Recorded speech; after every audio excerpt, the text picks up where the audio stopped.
Bagaimana caranya menghilangkan atau mengontrol pikiran kita dari pikiran negatif dan overthinking terhadap sikap orang lain yang pernah bermasalah dengan kita. Jadi saya selalu merasakan perasaan tidak enak setiap bertemu dengan orang tersebut, padahal tidak ada masalah apa-apa. Dan setiap bangun pagi langsung deg-degan, pikiran negatif muncul dan overthinking.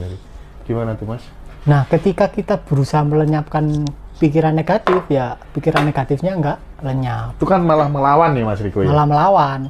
Ya kayak kita, intinya ya, inti di kehidupan ini adalah kita memposisikan diri kita sebagai lautan. Kita belajar lah. Kita belajar memposisikan diri sebagai lautan.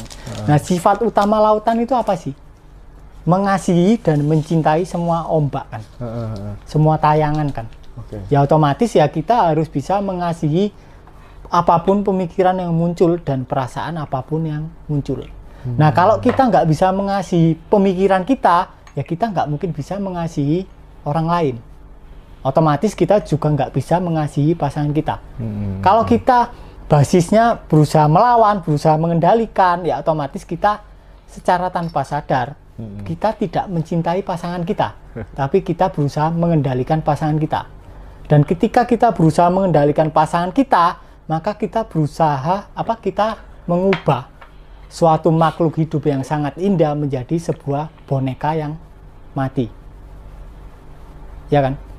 Ketika kita berusaha mengubah sesuatu, ya kita berusaha mengubah makhluk hidup menjadi benda mati. Nah, kalau memang dia dan itu membahayakan dirinya, kalau nggak diubah gimana Mas? Membahayakan gimana? Ya misalnya dia punya kebiasaannya. Nah, kalau kita nggak ngubah, katanya ngubah menjadikan makhluk hidup seperti boneka yang mati. Ya. Nah, yang perlu ditelusuri adalah penyebab dia atau kita. Dia lah. Misalnya dia gitu. Kalau dari jawaban dari area laut, ya kita yang. Karena itu kita ketemu dia. Oh gitu. Kalau kita nggak ketemu dia, ya bukan kita kan berarti. Berarti termasuk anak kita begini-begini sebabnya karena kita. Sebabnya karena kita.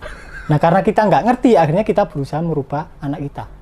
Tapi kita ketika menyadari perasaan apa yang memicu anakku jadi nakal seperti ini. Nah, ketika perasaannya tersadari, otomatis anaknya akan berubah dengan sendirinya.